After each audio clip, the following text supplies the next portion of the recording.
Salut à tous, salut à vous, j'espère que vous allez bien, j'espère que vous allez tous très bien. Dans la vidéo d'aujourd'hui, on va aborder une thématique assez intéressante, donc celle du cash flow positif. Tous ceux qui me contactent me parlent du cash flow positif. Si chaque fois que quelqu'un me parlait du cash flow positif, il me glissait en même temps un billet de 10 euros, je devais avoir beaucoup d'argent aujourd'hui. Donc dans la vidéo d'aujourd'hui, je vais te dire comment tu peux faire pour avoir un cash flow positif sans avoir trop de tracasseries. Voilà, il y a les stratégies que j'avais déjà présentées ici, comme par exemple, tu achètes un bien immobilier qui a un problème, qui est déjà délabré, tu rehausses sa valeur sur le marché, tu fais un peu comme du home staging et là tu peux mettre en location un peu plus cher et avoir un cash flow positif. Ou alors tu achètes un bien immobilier qui est éventuellement un problème de locataire ou un autre problème quelconque, tu résous le problème et à partir de ce moment-là, tu as un cash flow positif. Donc dans la vidéo d'aujourd'hui, je ne vais pas aller dans ces constellations-là. Je te mets encore la vidéo où je t'avais présenté ça en commentaire pour que tu puisses regarder. Mais seulement dans la vidéo d'aujourd'hui, je vais tout simplement te dire comment avoir un cash flow positif assez facilement.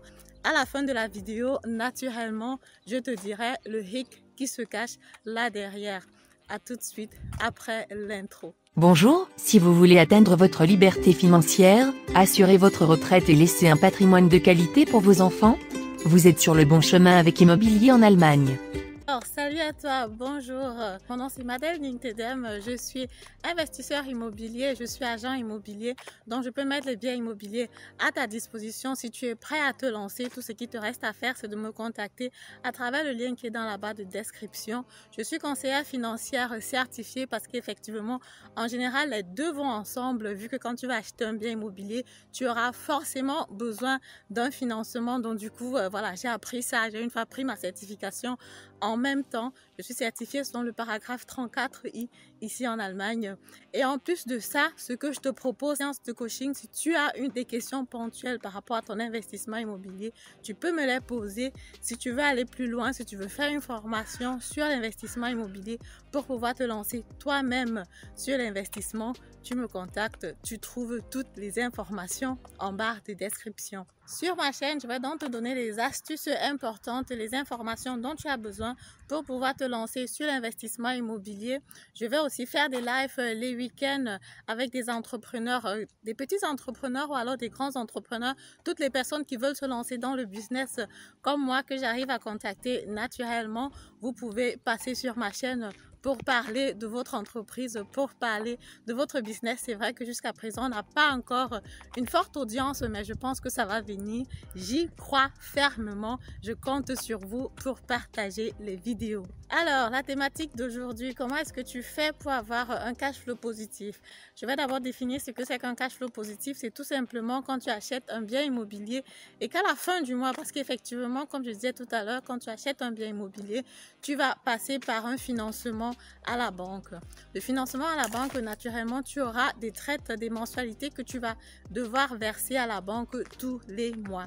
Maintenant, pour payer ces mensualités-là, en général, ou alors l'investissement immobilier est lucratif parce que tu vas utiliser les entrées de ton locataire pour payer tes mensualités à la banque. Le cash flow positif signifie tout simplement que tu reçois l'argent du locataire, tu payes tes mensualités à la banque, tu payes toutes les charges qui sont relatives au bien immobilier et à la fin, tu as encore de l'argent dans ta poche. Même si c'est 50 euros, même si c'est 100 euros, le plus important pour tous ceux qui veulent du cash flow positif, c'est juste d'avoir encore un plus dans la poche. C'est clair qu'après, il va falloir payer les impôts là-dessus, mais ça, c'est toute une autre thématique. Comme je disais au début, pour aller sur les stratégies assez simples, si tu veux vraiment avoir le cash flow positif à tout prix, ce que tu dois faire, c'est de t'éloigner des grandes villes, t'éloigner des grandes métropoles, parce qu'effectivement, même le vendeur, il sait que les biens immobiliers prennent en valeur dans les grandes villes assez rapidement.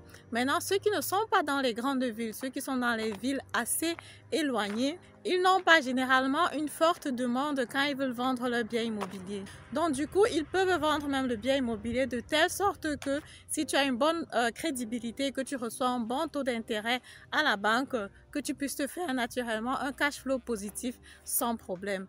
Dans tous les états, tu peux donc trouver ce cash flow positif là, mais vraiment, il faut aller loin. Il faut aller dans les petites villes, il faut aller dans les petits villages où il n'y a pas beaucoup de personnes. Tu peux trouver un cash flow positif assez rapidement. Le problème que tu peux avoir, c'est que quand ton locataire va quitter l'appartement, il va falloir que tu trouves quelqu'un d'autre qui peut prendre l'appartement. Naturellement, si tu tombes sur un bien immobilier où le locataire est là, je ne sais pas moi, ça ne fait pas encore longtemps et qu'il a encore l'intention de vivre dans l'appartement pendant les prochaines 10 à 15 années, et quand tu fais ton calcul, tu as déjà un cash flow positif là-dessus, c'est le jackpot. Tu gardes cet appartement-là et là, tu sais déjà que de toutes les façons, dans les prochains 10, dans les prochains 15 ans, ton bien immobilier va se rentabiliser et la ville va certainement s'agrandir. Il faut toujours regarder le facteur développement de la ville. Est-ce que la ville va se développer? Qu'est-ce que je fais si mon locataire éventuellement quitte l'appartement? Est-ce que je trouve quelqu'un d'autre? En général, on trouve toujours quelqu'un. En général, on trouve toujours quelqu'un, même de par mon expérience. Quand j'ai investi aussi dans les villes assez reculées, en général, tu trouves quelqu'un. Tu peux même trouver quelqu'un qui va être supporté par l'État. Ça peut naturellement arriver que ton appartement reste d'abord 2-3 mois vide sans que tu ne trouves personne pour mettre dans cet appartement-là. Et là, maintenant, le cash flow positif éventuellement que tu aurais à magasiner, tu seras donc obligé d'utiliser ça pour payer tes mensualités à la banque, parce qu'effectivement, la banque n'attend pas. Il faut payer l'argent de la banque tous les mois. Parce qu'effectivement, le problème, c'est tout simplement que quand tu es dans une petite ville, quand le locataire sort, tu peux avoir des difficultés à trouver un nouveau locataire. Comme je dis, finalement, on finit toujours par trouver un nouveau locataire parce qu'il y a les étrangers aussi qui arrivent en Allemagne. Il y a toujours quelqu'un qui est en train de chercher une maison. Mais ça dépend aussi du style de personne que toi, tu veux mettre dans ton appartement. Donc, si tu veux vraiment trier le locataire, si tu veux vraiment trier la personne que tu vas mettre dans ton appartement et pas prendre seulement celui qui vient, c'est un peu difficile pour un début. La deuxième astuce que je peux te donner pour avoir un cash flow positif, c'est de négocier à la banque pour avoir un taux de remboursement qui est bas. Ce qu'il faut savoir, c'est que quand tu achètes ton bien immobilier, tes mensualités à la banque, tes traites à la banque vont être composées de deux composantes. La première composante, donc naturellement, c'est le taux d'intérêt, et la deuxième composante, c'est le taux de remboursement. Le taux d'intérêt, c'est l'argent que tu vas payer parce qu'effectivement, la banque t'a prêté de l'argent, et le taux de remboursement, c'est le remboursement de la dette parce qu'effectivement, il ne faut pas oublier que tu as une dette, il faut que tu payes, il faut que tu rembourses dans cet argent-là. Maintenant, le taux d'intérêt, tu n'as pas vraiment d'influence là-dessus. Ça va dépendre de beaucoup de facteurs. Ça va dépendre de l'appartement que tu achètes, ça va dépendre de ta crédibilité à toi-même, ça va dépendre de la banque où tu te fais financer, ça va dépendre de la politique de la banque, ça va dépendre de plusieurs autres facteurs externes et aussi naturellement de ta crédibilité. Le taux de remboursement, donc, en général, tu peux le modifier. Ça va donc dépendre de ta force de frappe, la rapidité avec laquelle tu veux rembourser ce crédit-là. Donc, du coup, en général, beaucoup de banques vont prendre 2%. Mais si tu veux rembourser ton crédit un peu plus rapidement, tu peux aussi solliciter 3% et aussi faire des remboursements anticipés. Donc, ça va dépendre des constellations du contrat. Mais maintenant, si tu vas aller plus bas, si tu vas là à 1%, il n'y a pas beaucoup de banques qui le font, mais il y a les banques qui le font. Si tu descends à 1%, naturellement, ça va te permettre d'avoir des mensualités à la banque qui sont réduites, qui ne sont pas assez élevées et que tu peux utiliser comme ça les entrées du locataire pour facilement payer tes traites à la banque. Maintenant, ce qu'il faut savoir, quand tu prends un taux de remboursement de 1%, naturellement, il va falloir que tu rembourses le bien immobilier pendant longtemps. Le remboursement va être assez lent. Il faudra noter ici que si l'achat sur le bien immobilier est assez attractif, c'est effectivement parce que tu rembourses avec l'argent du locataire. Donc, c'est en fait cette partie de remboursement-là qui est ton bénéfice, c'est le bénéfice que toi tu fais parce que tu as acheté le bien immobilier. Mais maintenant, si tu diminues encore ce remboursement-là seulement parce que tu vas avoir le cash flow positif, un cash flow positif que, voilà, disons-nous la vérité, tu vas encore payer les impôts là-dessus et parfois, tu ne sais même pas ce que tu vas faire avec parce que comme je disais au début, si c'est les histoires de 50 euros, 100 euros, parfois tu dépenses vraiment cet argent-là sans savoir ce que tu en as vraiment fait sur le mois. En fait, dans une de mes précédentes vidéos où je parlais comme ça ça de la bulle immobilière. Je te mets encore la vidéo ici au-dessus. J'étais en train de dire effectivement que les personnes qui achètent les biens immobiliers à cash flow négatif, ce sont des personnes qui veulent juste garder de l'argent. Ce sont des personnes qui ont le mindset d'investisseurs, qui ont compris que l'argent en banque ne foutait rien, perdait en valeur et ils décident comme ça de mettre l'argent dans le bien immobilier. Parce qu'effectivement, ils utilisent comme ça l'argent du locataire pour rembourser une grande partie des mensualités déjà qu'ils doivent payer à la banque. Quand tu as un taux de remboursement qui est déjà à 2%, par exemple, et même si tu as un cash flow négatif de 100 € que tu vas mettre là-dessus, tu as déjà remboursé une grande partie de ta dette, tu as remboursé une grande partie de ton crédit, ce qui fait que forcément, ça reste toujours intéressant. Aussi, si on veut vraiment se dire la vérité, si on veut vraiment en parler, est-ce que le cash flow négatif que tu auras de 100 € par exemple, il y a de fortes chances qu'avec ta déclaration d'impôt, tu puisses avoir un retour là-dessus. Le cash flow positif, tu vas payer les impôts là-dessus alors que tu es en train de rembourser juste un faible montant sur ton crédit à la banque.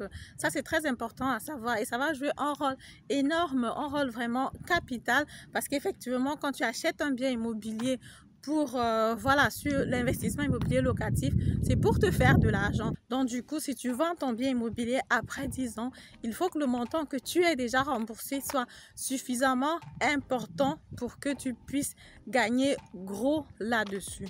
Maintenant, si pendant ce temps, tu remboursais juste 1% et avait une plus-value ou alors avoir un cash flow positif de 50 € par mois, nous tous on sait ce qui se passe avec ce genre de petit argent qui entre par mois là. Si tu n'es pas très discipliné, à la fin, tu ne sauras même pas ce que tu as fait avec. Donc moi, je dis, c'est mieux de viser sur le long terme. L'investissement immobilier, c'est le long terme. Quand tu vises sur le long terme, tu gagnes plus. Donc, pour conclure dans la vidéo, je dirais donc c'est bien d'avoir un cash flow positif, c'est bien d'avoir le cash qui entre dans son compte à la fin du mois. Je n'en disconviens pas, mais seulement tous ces paramètres là, je pense que j'ai cités, je pense qu'ils sont clés. Je pense qu'il vaut mieux laisser tomber ça ou alors sacrifier ces deux paramètres là pour pouvoir toucher le gros lot plus tard.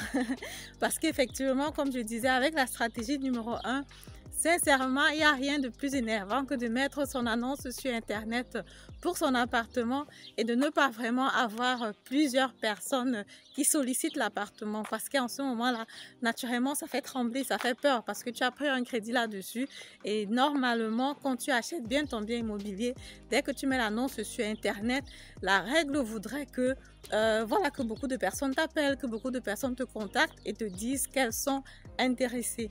Maintenant, si tu vas sur la stratégie de remboursement qui est bas, si tu vas par exemple prendre un remboursement juste de 1%, il faut bien savoir, après 10 ans, tu revends ton bien immobilier, tu rembourses le montant que tu dois à la banque et c'est le reste qui est comme ça, ton bénéfice steuerfrei. Maintenant, si entre-temps, tu n'as pas remboursé grand-chose parce que tu avais juste pris 1% de remboursement, tu vois donc que tu n'as pas forcément eu un bon avantage ou alors il faut bien faire ton calcul mathématiquement avant de te décider éventuellement par rapport à cela. Alors, je vous dis comme ça, merci de m'avoir écouté. Aujourd'hui, je suis dans la zone industrielle de mon petit village ici là. Je ne sais pas si le décor est assez intéressant, mais bon, je montre quand même. C'est pas mal, hein? Voilà, il y a les chevaux là qui veulent vous faire un coucou. C'est vrai que chaque fois que je passe ici, je me dis toujours, si on saute là et puis décide de te bisouter, tu fais comment? Voilà, je vous dis comme ça, merci de m'avoir écouté. C'est tout ce que je voulais partager avec vous aujourd'hui. Si tu veux un accompagnement, si tu veux un coaching, si tu veux une formation, le lien en bas de la description, contacte-moi et on se dit comme ça. À tout de suite. Merci de m'avoir écouté et à mardi prochain pour la prochaine vidéo. Au revoir. Bisous.